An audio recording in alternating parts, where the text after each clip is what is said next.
Hello, welcome to the Edge webinar series, where we bring together the intersection between organisation, women, the workplace, and how to bring a more inclusive and balanced work to the fore. I'm joined today by Dr. Fiona Sheridan, who has done some fascinating research around how women and men use language differently and how that leads to different work outcomes. And I think it's a fascinating area where we can actually learn just by raising our awareness of how we talk differently and how we interpret things, of what we can learn. So we're in for a great conversation today. If, as you're hearing the conversation and you're learning about things, you have any questions, then let us know, and we'll be happy to see them. Remember that there's a little bit of a lag, so if you post a question, you won't get an answer straight away, but I will be keeping an eye on them and I will come back to you. So without further ado, I'm going to welcome Fiona Sheridan to this call. Hello, and thank you for joining me today, Fiona. Thanks, Mary. Thanks a million for having me. You know, it's absolute pleasure. So let's start by just hearing a bit more about you, the sort of work that you've done in the past, what you do now. Yeah, well, I'm in the JE Cairnes School of Business and Economics currently, Mary, in NUI Galway. I've been there for many years, actually, not just in the business school, but I have worked with Access and Foundation students within the Student Services division of NUI Galway for many years as well. So way back, I decided to do a master's. So I was working full time. I had already done a BA and a diploma in business studies, and I was working in an American multinational at the time. And the HR just really, I was just very interested in it. So I decided to go and qualify. So I got a CIPD qualification, and then I went on to get a place on a master's program that I was really thrilled to get on. I wasn't too confident that would happen, but it did. So it was really great. So I went to UL, to the Chemie Business School, and I did my master's there. And then after that, I did my PhD there. So just after I had finished my master's, I began working in the business school in NUIG. So it was back when I did the master's, actually, that I did this research. It was part of my master's dissertation, and I got a publication from it. So yeah, it was an area that really interested me. Yeah, tell us a bit more about what attracted you to it, because it's a very specific and very fine-tuned piece of research. Yes. So not many people would think about going into this area. So tell us what attracted you to it. Yeah, do you know what? It's a good story in that it's always useful to be able to share this story with students, actually, as well, because sometimes when you start a program, so like I started my master's, and because I was working full time, I did the 2-year option. And so therefore, there were 4 semesters. And it was actually the 4th semester, it took me until the 4th semester to really find that subject that just made my heart sing. And I always say it to students, because I so nearly stopped that master's. I so nearly gave it up in semester 1 because economics was on in semester 1, and that was not my thing at all. Yeah. So actually, if you think about it, the way things unfold and the order in which they unfold could be enough for you to say, I'm not good at this. Yeah. I'm not good enough for this. Therefore, I should discontinue. But I'm so glad I didn't, because when it got to semester 4, organizational psychology, that was the module that I loved. And actually, it's the module that I teach mostly on, that I lecture mostly on currently, and have done for many years now. But basically, another good piece of that story that I tell students as well is, even if you love a module, you're not going to love every week of it. You're not going to love the whole thing. But and journal articles can often present as a huge big threat, because they seem so off-putting, just the nature of them. But there was a journal article that Professor Sarah Moore, who did organizational psychology with us, she gave us this article written by Susan Schick Case. So again, if anybody wants these references, if we put up the article, they're all there in the list of references. But Susan Schick Case's article, I absolutely adored it. It was about girls and boys games. And her study focused on how girls play and how boys play. Yeah. And then the notion of language came up in that, how boys and girls use language, to task, in relation to tasks and socially and so on and so forth. So the whole thing I just absolutely loved it, and it made so much sense to me. So then when it came to picking a topic for the master's dissertation, I thought, God, I really love this. And how can I adapt this a bit to make it relevant for what I need to do? So that's what I did. And, yourself, Mary, and people in general, I mean, every task, even if you start off loving it, you're going to go through, you have a relationship with it. So you'll go through good times and bad times. But it's so much better, I think, if you actually start off by loving it. And, I really did. And I found it really interesting. Yeah. I know that love-hate relationship because I'm a writer and I've just completed the first draft of my third book, and you definitely go for a love-hate relationship. Definitely. With everything. So tell us, I mean, in broad terms, what did your research cover, and why is it important for us to understand that these differences exist? Yeah, well, my research looks at how men and women use language differently, and I made it, quite specific, because you just, you really need to, as you know yourself, because it could go on. So, you could look at this in many, many different contexts of life. Also, I made a decision to leave out body language, for example, because that's another whole area. Yeah. So I was very much focused on how men and women use language differently in the workplace. And I did it, my methodology was a case study. So what I did was I used 2 different conversations. I recorded those, and then I analyzed the conversations. And there's a lot of really interesting stuff in the literature, in terms of conversation analysis and, the different sort of conversational cues that I used, which we'll probably be talking about in a while, but things like taking turns and interruptions and pauses and talk time and all that kind of thing. So why is it important at all? Well, it's like any other individual difference. It's really, really important. And it very much links into stereotyping and expectations and role congruity. I actually looked at the role congruity theory of prejudice towards female leaders for my PhD.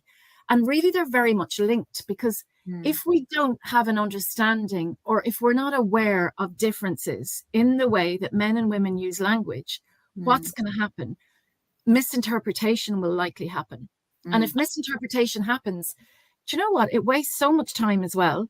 It really generates and it propagates the stereotypes that are already there, that are really leading to the lack of women in top leadership positions. And I know that's making a really big jump, but I went into this study on the basis that, 50-50 in terms of women and men in the workplace.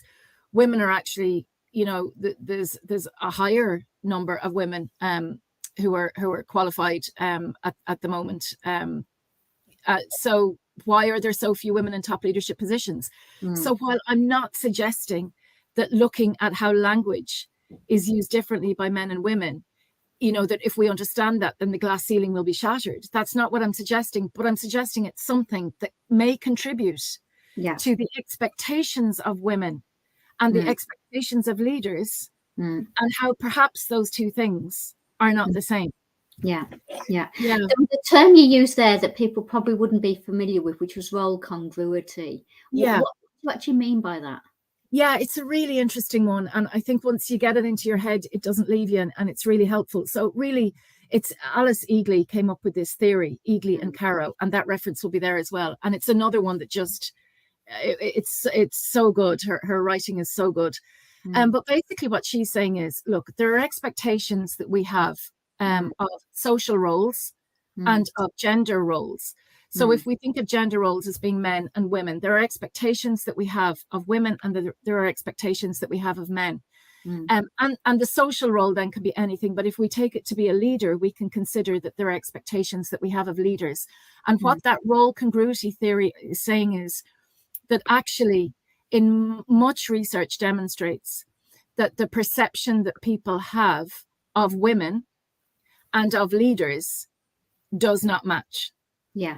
And you can see it when you look through language. It's so good. Like sometimes, you know, and we may be talking about this, Mary, but sometimes a really good thing to consider is the alternative.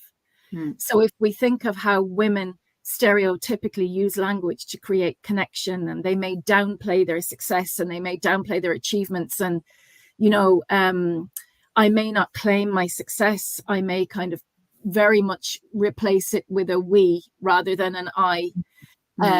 It's a really good one to be able to consider. What would be my perception of that female if she did claim that success to be hers? And if she didn't use language to try and generate connection and togetherness, what would my perception of her be? It's very interesting, even if you do it like in a normal conversation. You know, this can be really done anywhere. It doesn't have to be. I think if people have an interest in this kind of work at all, they will take it with them on an everyday basis, and they will start to see how women and men tend to use language differently, and what that means for understanding and decision making. Absolutely. I mean, a lot of what I talk about in my books is the socialization process, which is what you're getting to there. It's interesting. It started with how boys and girls play differently. And, my previous career was in social work, so all of that, you know, children, the nurturing process, the socialization process, the gender roles, they're defined very, very early in society, and as a result, we fix on them gender roles, very specific attributes about their behavior and the expectations of them, and so it's probably not that surprising then that comes through in how they speak as well and how they use language. Exactly. I wanted to just pull that point out a bit more that you shared earlier, which is men and women fundamentally use language for different purposes. So tell us a bit more about what that actually means and how that plays out. Yeah, exactly. And I mean, it's obviously hugely important because, you know, in the workplace, because talk really is the lifeblood of the organization. It's how we get anything done. So, and another point to make as well, I suppose, on that is that, like, talk helps to shape the organization, but it is also shaped by the organization. And very typically, of course, many organizations will have been really designed for male norms rather than female. So we're already sort of up against it as females in a way. And I'm always very careful about how I approach that. And I've been careful in my work as well, because I like this to be interesting to men as well as women. Because I don't like, it's not that one conversational style is right and the other is wrong.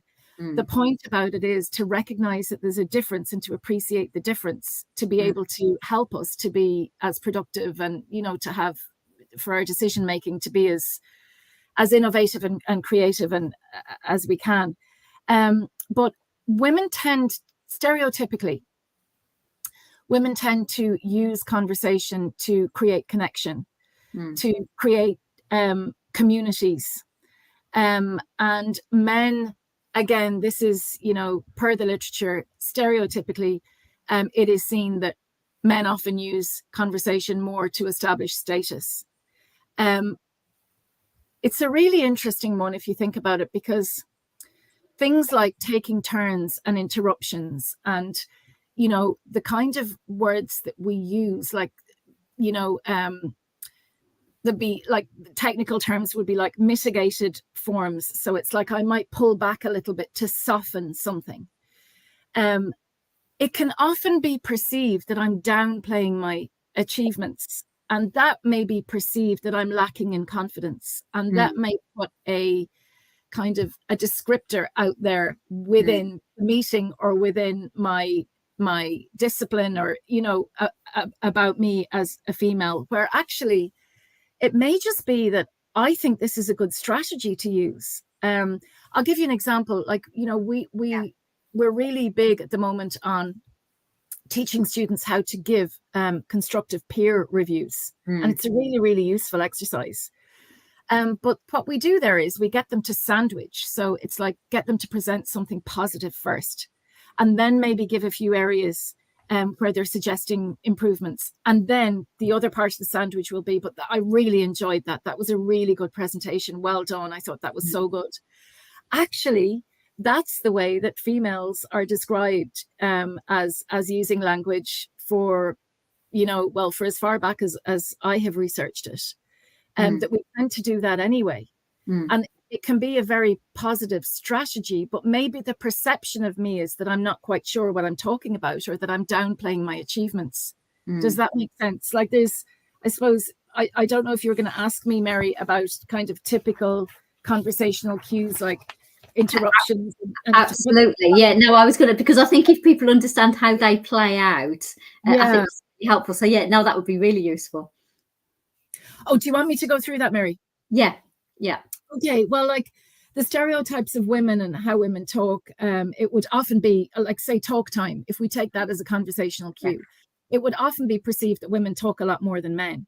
Whereas actually what the research finds is that in mixed gender conversations, men talk actually twice as much as women. So, and again, you may say that's, but what I'm talking about here is based on findings. So based on my own research and based on what research is out there. So yeah, the downplaying of achievements. So, I mean, in the case study that I looked at, actually, there was a female, Valerie was her name. And on receipt of praise, for example, from her boss, she very quickly distanced herself from that praise.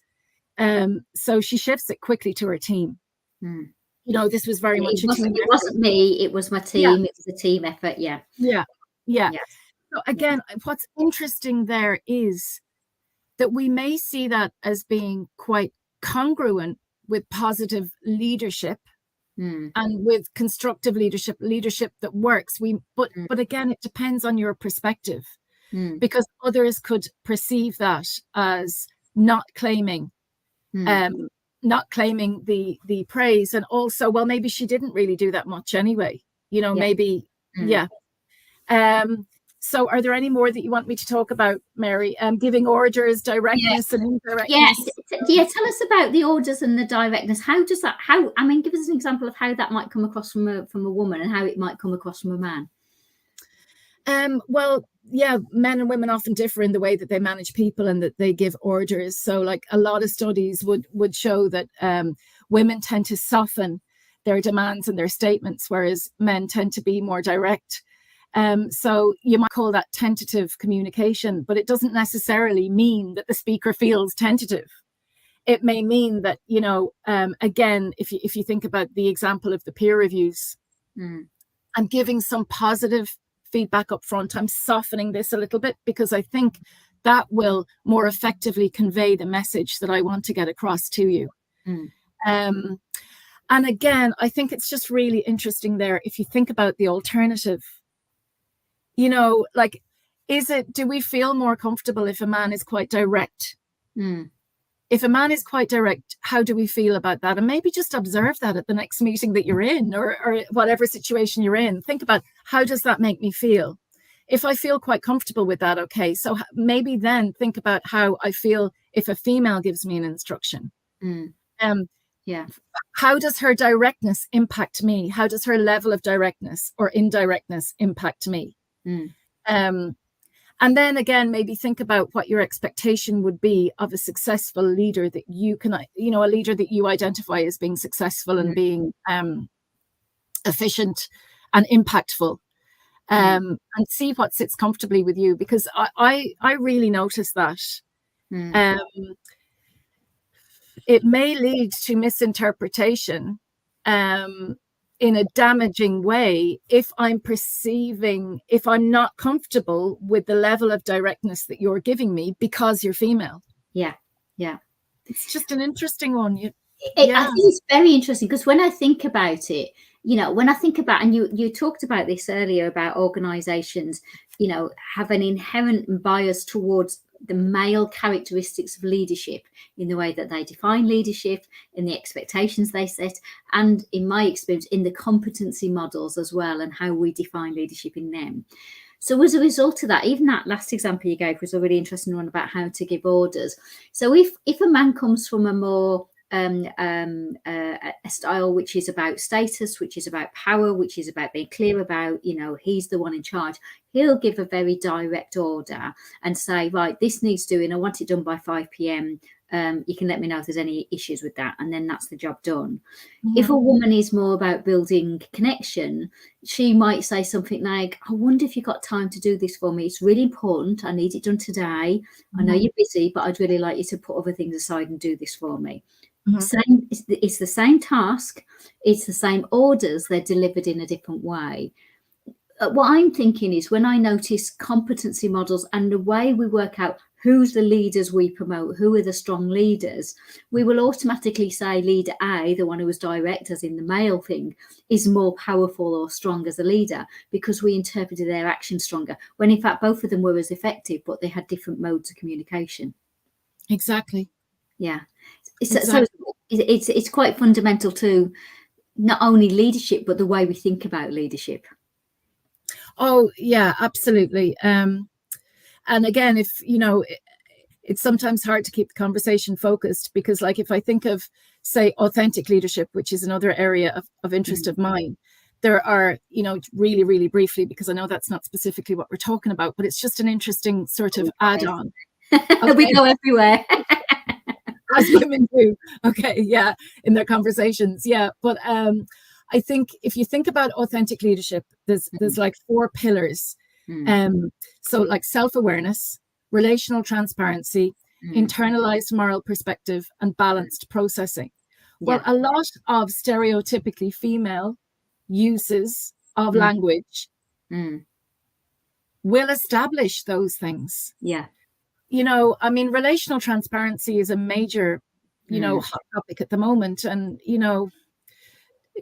if you even think of that one pillar alone, how women use language, so much of it is about conversational support. And you and I have actually been doing that throughout this whole, I've been noticing it. Like, it's interesting when you look at it. Because even the little words that you're throwing in, there's a term for those. It's called minimal responses. But even exactly what you're doing now. And there's another thing that it's sort of second nature now, but I know exactly what you mean. Yes, it's so good. And hedges would be like, it's like as if I'm holding back a little bit, or I might start my sentence with, it's probably not that important, but this might be a silly idea, but and what it's about, relational transparency. It's about, which I think at the end of the day, if there's one word that anybody could take away from this, I think it would be connection. Because it sort of covers everything. Like, whoever we're trying to achieve this task with, even if it feels like a very solo task at work, if I've been ascribed a task, I'm going to have to link in with other people, because there are going to be stakeholders in this task. There may be many, there may be not that many, but there will always be somebody. So connection is what I'm going for, whether it's, to do with a product or a service or, whatever it might be. So that conversational support that women are stereotypically ascribed alongside. It's a really interesting one, I think. Absolutely. And I just want to add a bit to that, actually, because obviously with the work I do around women in the workplace and women leadership, I do a lot of research around it. One of the big studies around this is Women in the Workplace by McKinsey that they do every year. And in that, they found last year and the year before, around the whole COVID pandemic and the lockdown and things, that women excelled at leaning in and giving that additional emotional support and the awareness of well-being. So they really did show their strength in terms of really helping people through this process in a way that the male leaders weren't able to do quite as well, because they were more transactional and more directive. So they didn't get into these other conversations, which really showed some of the stress and the issues and the additional burdens that their employees were under that wouldn't have been there if it hadn't been for the pandemic. So that came out as a really strong thing, that their style of leadership really helped to address some of them things. Oh, I think that's huge. And like, for example, there's been a lot of, so part of our strategy at the moment, our strategic plan as a university, is that we're a university for the public good. We need to be addressing the the grand challenges and the UN sustainable development goals and so on and so forth. Absolutely, yeah. Women's conversational style very much supports that, and I actually feel like we've been given some kind of freedom, really, to be able to express in a way that comes naturally to us, where it may be appreciated rather than misunderstood. So it's not just because I talk like this and express like this, and it's very much about connection and support and community and togetherness. It doesn't mean that I'm downplaying myself or what I have, or that I'm not confident in myself. Actually, I appreciate the freedom of the things that are being talked about now in society, which is like you described, Mary. And certainly the pandemic did allow for a lot more of that. Even with students, pastoral care now is really, that's part of our job as lecturers. Isn't that brilliant? Yeah, absolutely. So good that it's recognized. I mean, just looking at how people might, what they might take away from this. I'm not hearing you say that men need to be less direct and women need to be less humble. That's not the implication. Exactly. I think the what you're saying, the implication is that men and women need to feel comfortable in their styles, but at the same time recognize the additional style, the opposite style, a style that is diverse from theirs is also equally valid. Yes, and I suppose the whole thing about it is that the speaking dimension of communication is so rich. So even to, be aware of the richness, and then you will start to apply that. You'll start to bring it with you. I'm sure it's things that we've been noticing throughout our lives anyway. So by nature, by virtue of the nature of understanding the richness, it's really good to be able to, realize that the scope of language within the workplace is massive. And that if we have an appreciation that there are differences typically in how men and women use language, then there will be a lower likelihood for misinterpretation. And we want to be innovative and creative. So let's use what we both have and what comes naturally to us in how we use language to be able to really create a workplace that supports innovation and creativity. Yeah, absolutely. And ultimately that will lead to better performance, more sustainable performance, more diverse and inclusive culture. Yeah, all the good things that we would want to see. Less frustration and less wasting time as well. Very much. Yeah. So if people wanted to read more about your paper, where would they find that? I can probably put that on your LinkedIn, Mary, can I? Or yeah, you could probably put it onto the LinkedIn live feed if there's a PDF of it. Because there's so much stuff. Clearly, there's an awful lot of data we haven't covered, and there's an awful lot of background stuff. So I think if people wanted to know more about that would be great. If you're able to share that paper, I think people would really appreciate it. Yeah, I'll give it to you, Mary, and you can pop that up. That would be brilliant. Yeah, but that's great. And as I said, if you having this on replay, and if you've got any questions or any issues, you can keep the conversation going with us. Fiona, you can find at nuigalway.ie, fiona.sheridan at nuigalway.ie. I'm sure you wouldn't mind if anyone's got any questions or any follow-up. And also she's available on LinkedIn as Fiona Sheridan. There's also a load of, for some reason, numbers at the end of it, but you'll find her as NUI Galway.